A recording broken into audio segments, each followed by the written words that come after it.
On this edition of Southern Newsweek, a historic school's entranceway in Dunedin has coughed up secrets from its lengthy past during renovations.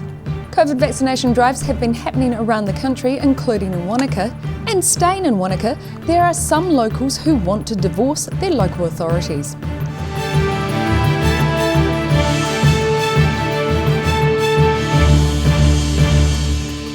Kia ora, I'm Melissa Barton. A message from almost 100 years ago has been uncovered by workers reinforcing the memorial arch at Dunedin's Otago Boys High School. The find has inspired the school to install a time capsule in the arch, showing what the school was like in 2021. The almost 100-year-old memorial archway at Otago Boys High School in Dunedin is currently being reinforced to avoid warping from the weight of passing traffic. The school's rector Richard Hall says during repairs, workers discovered a short greeting left by the original stonemasons back in 1923. We found that there was an envelope in there which had the names of the builders and stonemasons who worked on the project originally in 1923. That included a coin, a penny coin from the time period, and the envelope was still in very good nick. You could read and understand the names. In response to the find, Hall was planning a new time capsule in a PVC tube with wooden stoppers to be placed inside the arch, waiting for the next refurbishment. It's been made by our woodwork department, and basically we've got a school prospectus, some school photos, an academic blue and some school badges, really just telling the story of what life was like in 2021. Hall says the archway is an important part of the school's tradition and culture. It doesn't only signify those old boys who were killed in World War I, it also signifies a rite of passage for our boys when they arrive. So every year 9 is not an OB's boy until he comes through that archway, and on the very last day for our year 13s, they don't leave the school officially until they leave through that archway. And as for the original letter from 1923, it's set to go on display at the school. But we're going to retain it for our school archives, make a little display of it, we think. The 3-month job reinforcing the archway is now close to completion. In Dunedin, the South today. Vaccinations against COVID-19 are continuing apace across the South, with 2 different drive-through clinics operating in Wanaka over the weekend. One of the drive-through clinics was also planning to open again this Saturday. People around Wanaka were able to get their first or second jab of COVID-19 vaccine at a number of different sites over the weekend. Friday and Saturday saw a drive-through clinic vaccinate close on 500 people at the Wanaka Recreation Centre car park. Oh, it's cracker. Yeah, it's fantastic. And it's easy. And the Wanaka Aspiring Medical Centre stepped out of its clinic rooms to make use of a warehouse formerly operated by Mitre 10. Nursing and quality leader Maureen McNeil says they had over 1,000 people booked on the Saturday. We decided to have a drive-in because we've always been limited in the numbers of people that we can vaccinate by the space that we have for the observation area, and that obviously got worse, got more difficult in level 4. So we tried to think about how we can get bigger numbers through, and we were lucky enough that Mitre 10 made this building available for us to use. Another clinic is set to be held at the Mitre 10 building next Saturday. And COVID vaccination clinics are also running at the Wanaka Community Hub each week from Wednesday through to Saturday. In Wanaka, the South today. A Wanaka man has started an online petition for the town to get its own council, independent of Queenstown. The petition has now garnered the 1,500 signatures required for the local government commission to take notice. Wanaka mechanic Dean Rankin wants to see his 10-year-old son, Ethan, grow up in a town free from the shackles of the Queenstown Lakes District Council, which he says are squandering local ratepayers' money on seemingly endless projects using outside contractors. There's a lot of reasons when you think about it and look around town. We seem to be getting a hell of a lot of money wasted and spent on stuff with projects taking such a long amount of time, and there's no local contractors involved in any of this work going on, which is sort of really disappoints me. Like, to me it should be we should be keeping our money that we're spending in our community to a certain extent.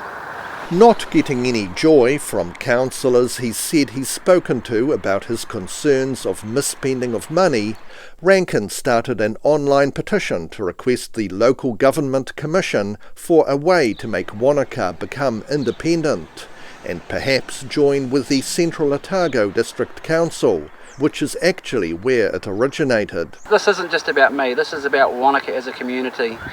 So yeah, we outline our views and thoughts on what we want, and then we basically go to the commission and say, hey, well, this is what we're thinking, can you please take a closer look at it?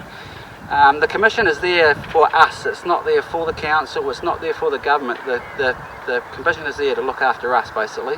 Rankin needs 10% of registered voters in the Upper Clutha area to sign the petition, and he says it's already halfway there. But he acknowledges that change won't happen overnight. Petition is the first step, and it's probably going to be a long, drawn-out road for us to get what we want, but the petition is the first step to basically getting what we need to get the wheels rolling, to see how much local support we have behind it. In Wanaka, the South Today. Still to come on Southern Newsweek, we find out just how long it can take to send a letter across town. We meet a Tynwald resident who is doing her bit to combat COVID-19. So see you after the break.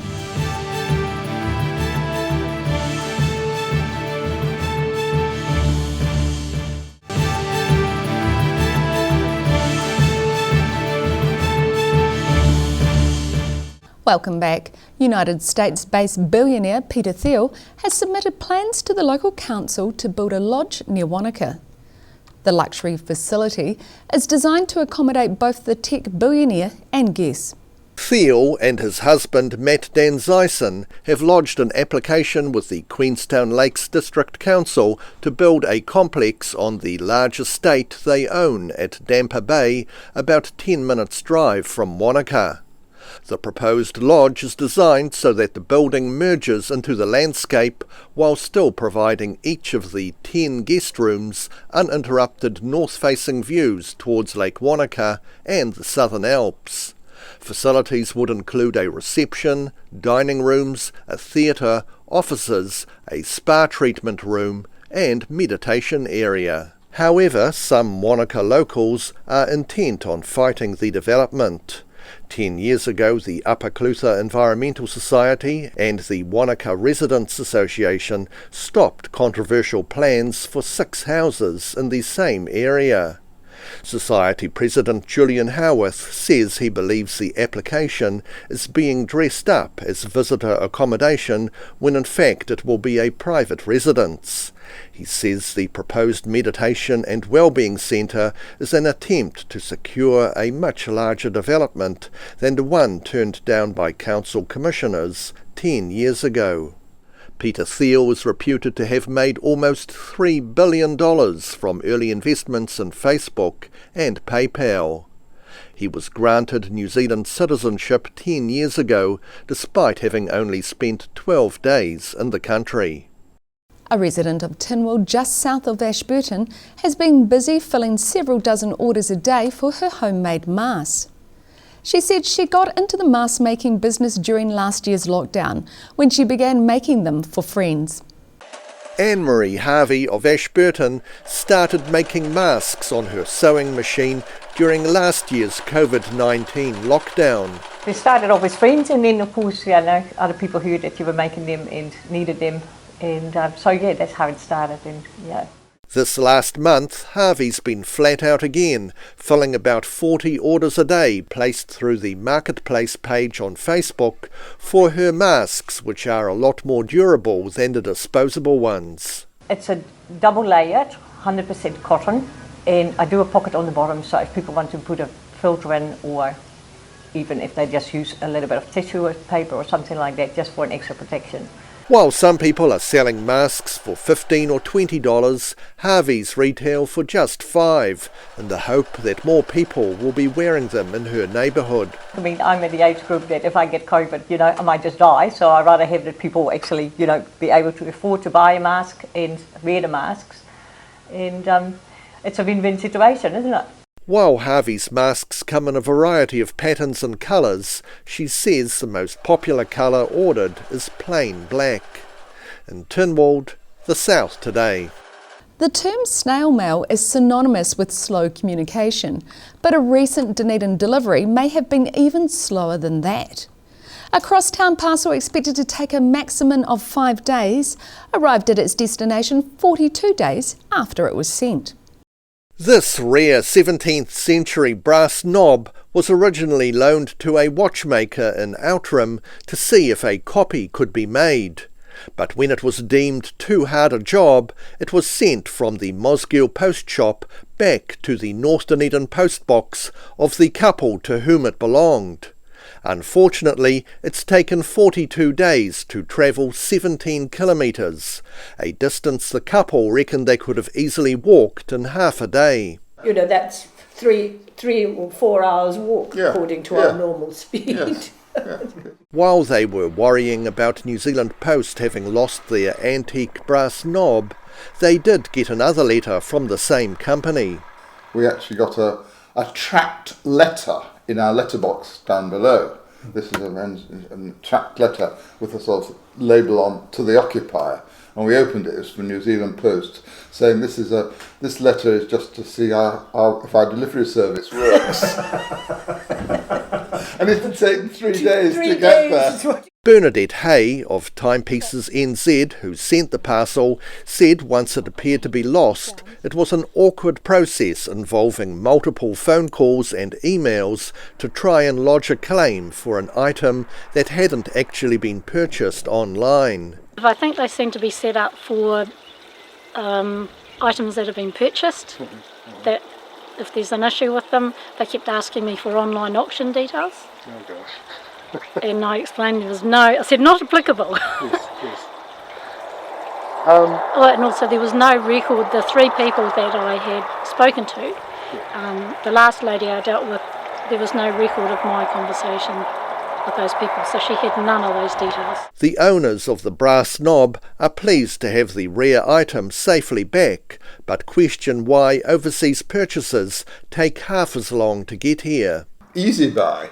But Easy Buy was offering tweed jackets. Harris tweed jackets, genuine house tweed jackets from England. Yeah.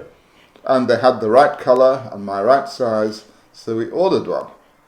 And we ordered it, and 2 weeks later it arrived by courier on our doorstep from England. New Zealand Post were contacted for comment but had not responded in time for publication. In Dunedin, the South Today. Still to come on Southern Newsweek, we meet a man who's made his own beach buggy in South Otago, and we visit the Otago Museum. So see you after the break.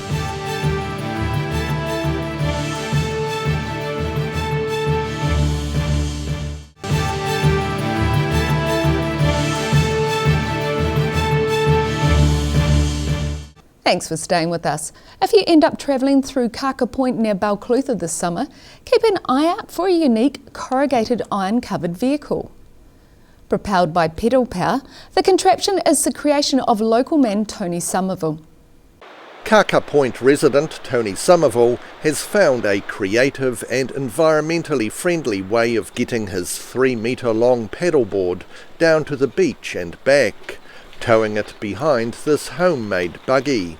It's 2 24-inch mountain bikes and 2 other bikes jammed together, and then corrugated iron, which is what I'm a corrugated iron sculptor, so I've done quite a lot of letterboxes and stuff. Somerville says maintaining and modifying the unique head-turning vehicle has been an ongoing project.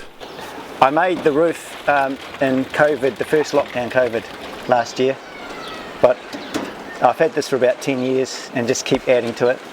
The contraption is named Pete the Peddler, and sports cosmetic features such as a Holden badge as well as an air scoop befitting any muscle-powered car. Oh, I just like hot rods. I've never had one, so I might as well make one out of corrugated iron.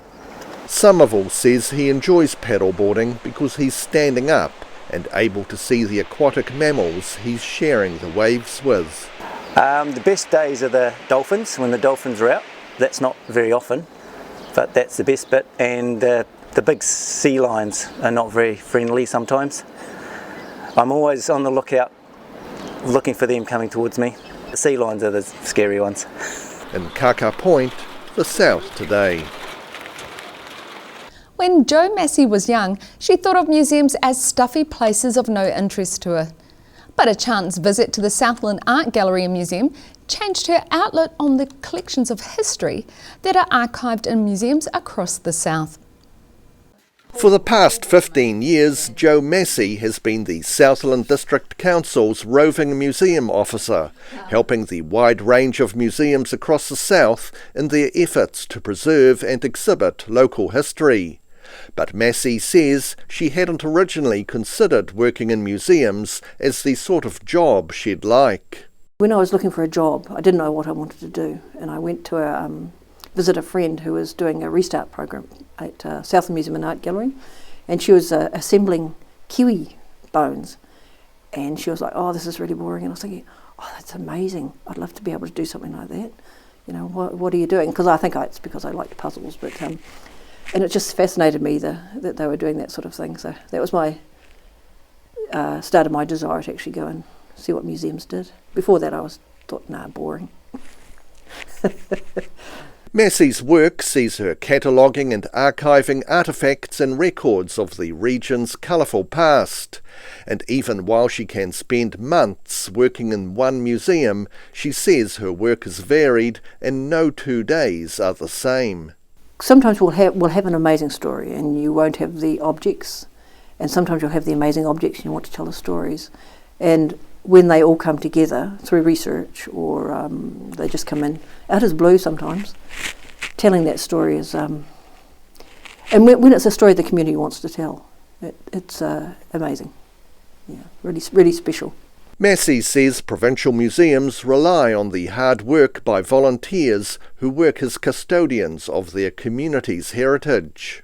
I think I'd like to say that I have a great and increasing and continual admiration for those volunteers that do this work in the museum. Their talents, the jobs that they do, it's amazing. In Southland, the South Today.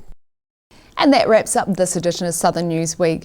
For the latest news from across the Southern region, head online to odt.co.nz. Don't forget to join Channel 39 on Facebook and YouTube. Remember to like and subscribe to receive notifications of up-to-date content. Thanks for joining us. Ka kite anō.